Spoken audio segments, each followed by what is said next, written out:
السلام عليكم ورحمة الله وبركاته. بسم الله الرحمن الرحيم.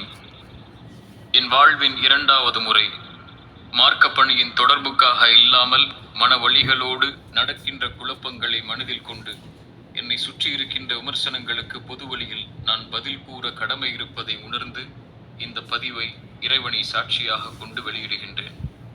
இறை பயத்தை மனதில் கொண்டு பொறுப்புகளோடும் நிதானத்தோடும் பொறுமையோடும் நடக்கின்ற அனைத்தையும் கையாள என் மார்க்கம் காட்டியிருக்கும் வழிகாட்டுதலை எண்ணியவனாக ஆரம்பம் செய்கின்றேன். எல்லாவற்றுக்கும் முன்னதாக நான் ஒரு சாதாரண மனிதன். எப்படி இறை சோதனைகள் எல்லா மனிதர்களுக்கும் பொதுவானதோ அது போன்ற சோதனையில் இருந்து நானும் விதிவிலக்கானவன் இல்லை. ஆம், என் இறைவனால் நான் சோதிக்கப்படுகின்றேன். அதுவும் மனித சதிகளை கொண்டும் நட்பின் துரோகங்களை கொண்டும் அவதூறுகளை கொண்டும் அவமானங்களை கொண்டும் மிரட்டல் எச்சரிக்கைகளை கொண்டும் இன்னும் பலவாறாக நான் என் இறைவனால் சோதிக்கப்பட்டு கொண்டிருக்கின்றேன். இந்த அனைத்து சோதனைகளும் என் இறைவன் புறத்திலிருந்துதான் வருகின்றது என்ற ஆழமான நம்பிக்கையை மனதில் கொண்டு எல்லா சோதனைகளிலிருந்தும் நேர்மையோடும் நீதியோடும் பொறுமையோடும் இறை பயத்தோடும் அதை கடக்க ஒவ்வொரு நாளின் விடிகளை எதிர்பார்த்தவனாகத்தான் என் நாட்களை நகர்த்தி கொண்டிருக்கின்றேன். நான் இங்கு உரை நிகர்த்த வரவில்லை. நடக்கின்ற குழப்பங்களுக்கு 3 கேள்விகளாக என் தரப்பில் இருந்து பிரித்து கேள்விகளையும் பதில்களையும் முன்வைக்கின்றேன். அழைப்பு பணியில் என் மேல் வைக்கப்படும் விமர்சனங்களுக்கும் அவதூறுகளுக்கும் எனது பதில்கள் எது? என் மார்க்கத்தின் அழைப்பு பணி 2014ஆம் ஆண்டு முதல் இன்று வரை இறைவன் எனக்கு கொடுத்த மார்க்கத்தின் கல்வியை நான் என்னை மாற்றிக்கொள்ள, மறுமையின் விதைகளை நான் அறுவடை செய்ய இறைவனுக்காக மட்டும் நான் அமைத்து கொண்ட பாதை இது. அழைப்பு பணி இடமல்லாது பொதுவெளியில் எதை கொண்டும் நான் மக்களுக்கு முன்னால் வந்ததில்லை. மார்க்க நிகழ்ச்சிகளுக்காக இல்லாமல் வேறெங்கிலும் நான் பொதுவெளியில் கலந்து கொண்டதும் இல்லை. இதுவரை நான் ஏதாவது ஒரு தனிப்பட்ட இயக்கத்திற்காக, கொடிக்காக, தனிப்பட்ட கொள்கைகளுக்காக இந்த அழைப்பு பணியில் செயல்பட்டிருக்கின்றேனா? ஏதாவது பொருளாதார உதவிக்காக, பணத்தை தர்மத்தை வசூல் செய்வதற்காக ஏதாவது மேடையில் ஏறி அழைப்பு கொடுத்திருக்கின்றேனா? ஏதாவது நிகழ்ச்சிக்கு சென்று பணம் கேட்டு பொருளாதார உதவி கேட்டு நிகழ்ச்சி ஏற்பாட்டாளர்களிடம் முறையிட்டிருக்கின்றேனா? இறை உதவியால் 500 மேடைகளுக்கு மேல் இறை மார்க்கத்தை முழங்கிய நான் எங்காவது பணம் பெற்று அழைப்பு பணி செய்திருக்கின்றேனா?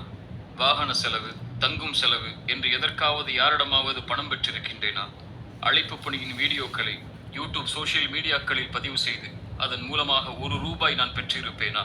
என் அழைப்பு பணியில் இதுவரையிலும் எல்லா செலவுகளையும் இறைவன் எனக்கு வழங்கிய பொருளாதாரத்திலிருந்து மறுமையின் நலனை நாடி மனிதர்களிடம் எதையும் எதிர்பார்க்காமல் என் இளமையை, என் நேரங்களை, என் பொருளாதாரத்தை இறைவன் ஒருவனுக்காக செலவு செய்தவன் நான். அதை என் இறைவன் நன்கறிந்தவன். இதை அறிந்திருந்தும் அழைப்பு பணியை வைத்து பணம் சம்பாதிப்பவன், அழைப்பு பணியின் முகத்தை வைத்து பணத்தை பெற்று வியாபாரம் செய்பவன் என்று எவரேனும் கூறினால் இறைவனின் நீதிமன்றத்தை அஞ்சிக் கொள்ளுங்கள். உங்கள் நாவுகள் உங்களுக்கு எதிராக சாட்சி சொல்லும் நாளை பயந்து கொள்ளுங்கள். இந்த விமர்சனத்தை 12 ஆண்டுகள் நான் எதிர்கொள்கிறேன். அன்றும் எனக்கு கொடுக்கப்பட்ட எச்சரிக்கை, இன்றும் எனக்கு கொடுக்கப்படுகின்ற ஓர் எச்சரிக்கை: அழைப்பு பணியை விடு. உனக்கெல்லாம் அதற்கு என்ன தகுதி இருக்கிறது? உன்னை எதிர்ப்பதை, விமர்சிப்பதை அப்போதுதான் நாங்கள் நிறுத்துவோம். உனக்கு எதிராக சூழ்ச்சி செய்வதை விடுவோம் என்பதுதான் இத்தனை ஆண்டுகளில் நான் பெற்ற எதிர்ப்பின் வார்த்தைகள். எத்தனை பொறாமைகள், எத்தனை காழ்ப்புணர்ச்சிகள்! இறைமுகத்தை நாடி நான் செய்யப்பட வேண்டிய இந்த பணியில் எத்தனை எதிர்ப்புகளையும் மனித துரோகங்களையும் நான் கண்டிருக்கின்றேன். எத்தனை நாடுகளில் என்னை முடக்கினார்கள், எத்தனை மேடைகளில் என்னை தடுத்தார்கள். அழைப்பாளர்கள் என்று சொல்லக்கூடிய சிலர் அவரவர்களின் வன்மங்களை என் மீது கொட்டி தீர்த்து என் தனி பொது வாழ்க்கையை எச்சரித்து விமர்சித்திருக்கின்றார்கள். நான் தீவிரவாதத்தை தூண்டுகிறேன் என்று என்னை விசாரித்து சிறையில் அடையுங்கள் என்று என் சமூகத்தின் தலைவர்களே என்னை பல நாடுகளில் காட்டிக் கொடுத்த நிகழ்வுகளை எல்லாம் என் கண்களால் கண்டிருக்கின்றேன். என்ன செய்துவிட்டேன் நான்? சிறு வயதில் அழைப்பு பணிக்கு வந்தது தவறா? கட்டுக்கதைகளை கூறாமல் நேரான பாதையில் இறை உதவியால் நவீன தொழில்நுட்பங்களை பயன்படுத்தி மக்களிடம் சென்றடைந்தது தவறா? எந்த ஒரு தனிப்பட்ட இயக்கத்திற்காகவும் கொடிக்காகவும் உழைக்காதது தவறா? சமூகத்தின் தலைவர்கள் இயக்கங்கள் என்ற பெயரில் மக்களை போராட வைத்து தங்களுடைய சுயநலனுக்காக மக்களின் பொருளாதாரத்தை பயன்படுத்துவதை கேள்வி கேட்டது தவறா? இயக்கம் நடத்தி பொருளாதார வசூல் வெற்றி செய்தேனா? சதகா ஜகாத் என்ற பெயரில் மக்களின் பணத்தை சுயநலனுக்காக கணக்கின்றி பல இயக்கங்களைப் போல் இறைவன் பாதுகாத்தவர்களை தவிர நான் பயன்படுத்தி இருக்கின்றேனா? எனக்கென்று ஒரு குழு உண்டா? இயக்கம் உண்டா? அமைப்பு உண்டா? 13 ஆண்டுகள் இறைவனை தவிர யாரை நாடி நின்றிருக்கின்றேன்? இத்தனை ஆண்டுகள் இந்த சமூகத்திற்காக, அதன் நேர்வழிக்காக என் சிறு குரலின் அழைப்பை தவிர நான் செய்த செயல் என்ன?